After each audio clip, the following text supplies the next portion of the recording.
बाबा साहब ने हमें जीवन जीने का मार्ग दिया। बाबा साहब से पहले जो हमारा जीवन था उसकी कल्पना करके देखो। ज्ञान विहीन, साधनहीन, गरीबी के आगोश में समाये हुए, बिना उद्देश्य के निरुत्साहित जीवन,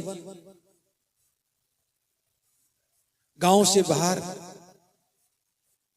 पल पल पर मिलने वाला अपमान, शोषण और उत्पीड़न, भाग्य से डरने वाले,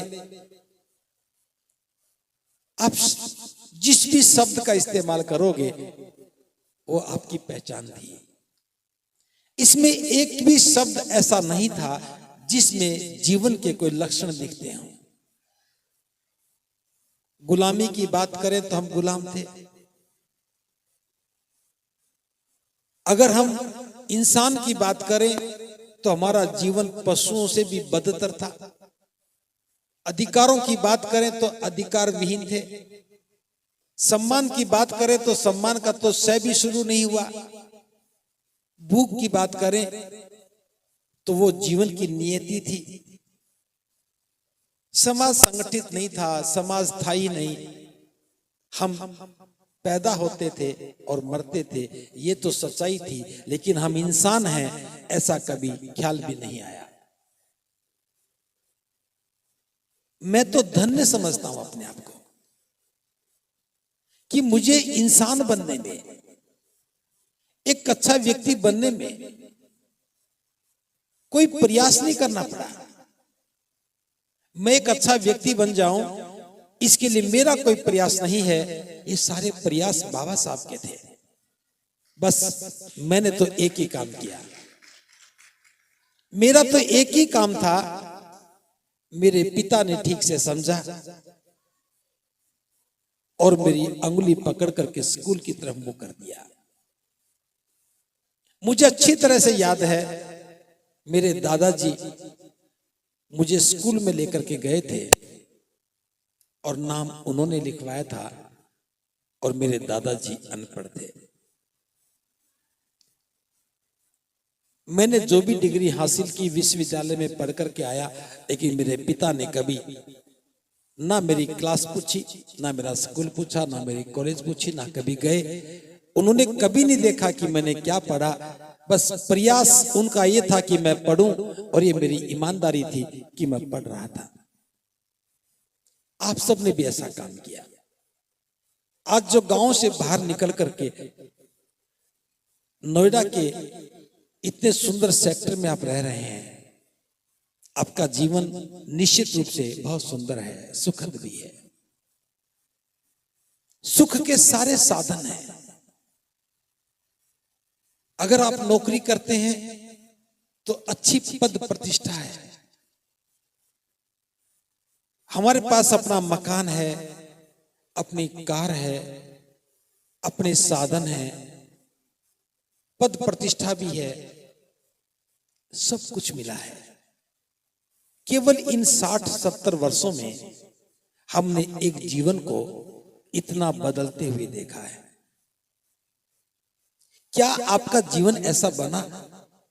इसमें आपके कोई विशेष प्रयास हैं? अगर मैं प्रयासों की बात करूं, मैंने अपने दादाजी को इस तपती दोपहरी में तरबतर पसीनों में देखा। मेरे पिता के शरीर से जितने पसीने निकले, एक महीने में जितने पसीने निकले, उतने पसीने तो मुझे 20 वर्ष में भी नहीं आए। वो हमसे ज्यादा मेहनत करते थे। उनकी मेहनत हमसे कई हजार गुना ज्यादा थी। उनका संघर्ष हमारे संघर्ष से कई हजार गुना था। लेकिन उनके जीवन में बाबा साहब जैसा कोई व्यक्तित्व नहीं था। हम कम प्रयास में आगे बढ़े। सिर्फ हमारे माता पिता की समझ थी, हमें यहां तक पहुंचा दिया। लेकिन मेरा प्रश्न तो यहां से शुरू होता है, तुलना करिए हमारी पिछली पीढ़ी और उससे पिछली पीढ़ी से, हम ज्यादा समझदार हैं, तो फिर हमारी समझ का परिणाम क्या है? मैंने कितने सारे अलंकारों में बात बताई कि गरीबी हमारी पहचान थी। आज आपकी पहचान गरीबी नहीं है। पल पल में हम दुखी होते थे, वो आपकी पहचान नहीं है। जब बरसात आती थी तो रात भर हम कभी कटोरा लेकर के, कभी डब्बा लेकर के, कोई तसला लेकर के बस वहां रखते थे कि पानी कहां से गिर रहा है, टप टप की आवाज आती थी। ये म्यूजिक बहुत सुंदर है, लेकिन वो म्यूजिक बहुत भयंकर था जो रात भर टप टप करता था। और फिर कभी कभी धड़ाम की आवाज आती थी, पता लगता कि पड़ोसी की दीवार गिर गई। दीवार पड़ोसी की गिरती थी और हम अपनी दीवारें चेक करते थे, कभी हमारी भी ना गिर जाए। रात को भी खौफ रहता था, बरसात में भी खौफ, धूप में भी खौफ, सर्दी में भी। ऐसा कोई दिन नहीं था जहां सुकून मिले। आपको यहां रहते हुए यह एहसास नहीं होगा, नहीं है। हम जीवन में जीवन ढूंढ रहे थे और आज जीवन में हम आनंद ढूंढ रहे हैं, लेकिन हमारे प्रयास क्या है? बाबा साहब हमसे उम्मीद करते थे कि मेरा समाज जब मेरी तरह से पढ़ करके आगे आएगा तो वो भी मेरी तरह से काम करेगा। लॉर्ड लिनलिथगो जो वायसराय थे भारत के, उससे जब बाबा साहब बात कर रहे थे, वो बातें बहुत महत्वपूर्ण है। बाबा साहब ने नागपुर के भाषण में शो में ही बताया। बाबा साहब ने उनसे कहा था कि आप ये मानते हैं कि मैं अकेला 500 ग्रेजुएट्स के बराबर हूं? एक तरफ 500 ग्रेजुएट हूं और एक तरफ मैं बुद्धिमत्ता में मैं उनके बराबर हूंगा। मेरे बराबर 500 लोग खड़े होंगे तो वो मेरे साथ होंगे। ये बाबा साहब की कामना थी कि हम बाबा साहब जैसे बनते। नहीं बने, नहीं बन सकते, क्योंकि हम किसी की कॉपी नहीं हो सकते। बाबा साहब का व्यक्तित्व तो बाबा साहब का है, लेकिन बाबा साहब ने जो कहा, मैं ऐसे नौजवान चाहता हूं जो मेरी तरह से पढ़ लिख करके आगे आए। जैसे एक सैनिक महल की प्राचीर पर खड़े होकर के महल की रक्षा करता है, ऐसा ही मेरे समाज का पढ़ा लिखा नौजवान शासन और प्रशासन के उच्च पदों पर बैठ करके गरीब और निरीह समाज की सेवा करे।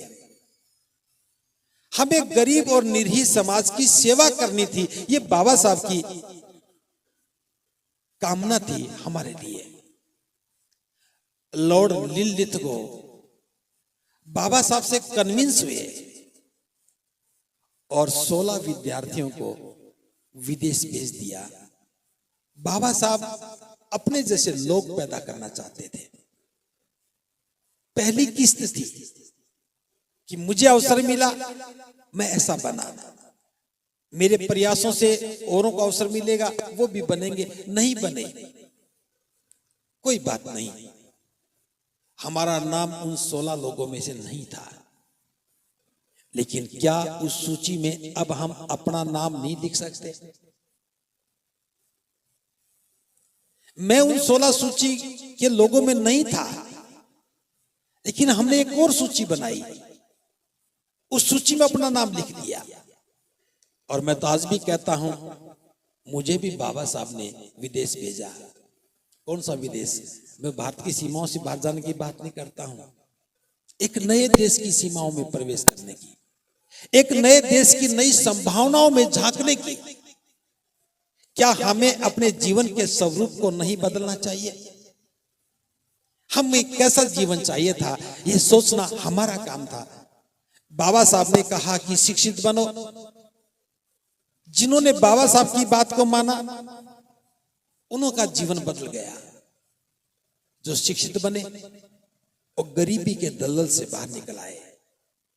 जो शिक्षित बने वे अधिकारी बन गए, जो शिक्षित बने उनका सम्मान भी हुआ, जो शिक्षित बने उनके पास सुख और साधन भी आया, जो शिक्षित बने उनका रहन सहन भी अच्छा हुआ। लेकिन एक बात को मानने का परिणाम यह था, एक बात को माना और इतना सारा रूपांतरण हो गया। एक बात को मानने का मतलब हमने बाबा साहब की आधी बात को माना, क्योंकि बाबा साहब ने दो बातें कही थी। दूसरा यह भी कहा था, धम्म की शरण में आओ। धम्म की शरण में आने के लिए कहा था, वहां हमसे चूक हो गई। आज भी हम बाबा साहब की जयंती बाबा साहब के अनुयायी बन के नहीं मनाते हैं। बाबा साहब के अनुयायी होने का अर्थ तो यह था कि हम बाबा साहब के कदमों से कदम मिला करके चलते, जहां बाबा साहब गए वहां हम भी खड़े होते। बाबा साहब अपने जीवन के अंतिम समय में एक अंतिम फैसला लिया। बाबा साहब के जीवन का अंतिम फैसला सबसे बड़ा फैसला था। हम बाबा साहब के अनुयायियों का ये प्रयास होना चाहिए था कि जो बाबा साहब के जीवन का अंतिम फैसला है वो हमारा पहला फैसला होना चाहिए था। जब समझ में आई तो हमें बौद्ध बन जाना चाहिए था। लेकिन मैं बुद्ध पूर्णिमा के अवसर पर आपसे कह रहा हूं कि बौद्ध बन जाओ। बुद्ध पूर्णिमा के अवसर पर हमें पहले बनना चाहिए था। कोई बात नहीं, जब समझ में आ जाए तब करना चाहिए। अब कल्पना करके देखिए, अगर बाबा साहब की दूसरी बात मान लेंगे तो हमें क्या मिलेगा। आज हम गरीबी से बाहर निकले हैं, आर्थिक समृद्धि आई है, लेकिन मानसिक दरिद्रता खत्म नहीं हुई। मेरी बात को ध्यान से सुनना। मैं आज कोई धर्म की चर्चा नहीं कर रहा हूं। हमारी नौकरियों से, हमारे कारोबार से हमारी आर्थिक समृद्धि तो आ गई, लेकिन मानसिक दरिद्रता आज भी हमारे साथ खड़ी है। अगर 100 लोग खड़े हों और वो कहें कि मानसिक दरिद्र लोगों की अलग लाइन बनाओ, तो ये अवार्ड और रिवार्ड हमें मिलेगा। हम कहेंगे कि हम साधन संपन्न तो थे, मकान तो मेरा 10 करोड़ का था, आर्थिक समृद्धि तो थी, लेकिन मानसिक दरिद्रता नहीं निकल सकी। क्योंकि आपने जो ज्ञान लिया है, इस ज्ञान से सरकार नौकरियां दे सकती है, इस ज्ञान से आप जीवन निर्माण नहीं कर रहे। हमसे चूक यही हो गई। ये ज्ञान एक बहुत बड़ा शस्त्र था, ये ज्ञान एक बहुत बड़ा हथियार था। इस ज्ञान से हमें जीवन की समस्याओं का समाधान करना था, और हम इस ज्ञान के बदले में केवल आजीविका ही लेके बैठ गए। आप अधिकारी बने हो, आप अधिकारी बन गए, लेकिन आज भी अधिकार विहीन हो। मेरी बात समझ पा रहे हैं? आपकी कार्यालय में पद प्रतिष्ठा के पीछे अधिकारी लिखा जाता है, लेकिन हम अधिकार विहीन हैं। हर पल पल में, हर कदम पर हम अधिकार विहीन हैं। हम क्यों हैं? क्योंकि हमने जो ज्ञान अर्जित किया है, उस ज्ञान के बदले में सिर्फ धन कमा रहे हैं, और धन के बदले में हम खाना खा रहे हैं और साधन जुटा रहे हैं। खाना और साधन सुख देता है, सम्मान नहीं देता। आपका मकान कितना बड़ा है आप ही को मालूम है। यहां बैठे हुए किसी का मकान किसी के साथ नहीं है। आपके बैंक में कितना डिपॉजिट है आपको मालूम है। यहां बैठे हुए आपके डिपॉजिट की कोई चर्चा नहीं है। लेकिन जब कोई आपसे जाति पूछ ले, नाम पूछेगा तो आप फक्र से बताएंगे, नाम के साथ पद पूछेगा तो भी बताएंगे, मकान का नंबर भी साथ बता देंगे, सेक्टर भी बताएंगे। लेकिन कोई पूछे कि आपकी जाति क्या है, फिर इधर उधर झांकने लगेंगे। थोड़ा सा संशोधन करेंगे, थोड़ा सा छुपाएंगे, थोड़ा सा बताएंगे, और पूछने वाला इतना समझदार होता है, आपके एक शब्द बोले बिना भी आपकी सारी जन्म कुंडली सामने रख देता है, क्योंकि वो हमारी मनोदशा का मास्टर है। अगर उस ज्ञान से हम जीवन को तराशने का काम करते, जो काम बाबा साहब ने किया, जिस काम को बाबा साहब ने किया, बाबा साहब ने अपने अर्जित ज्ञान से आजीविका नहीं कमाई। मेरी बात को ध्यान से समझना।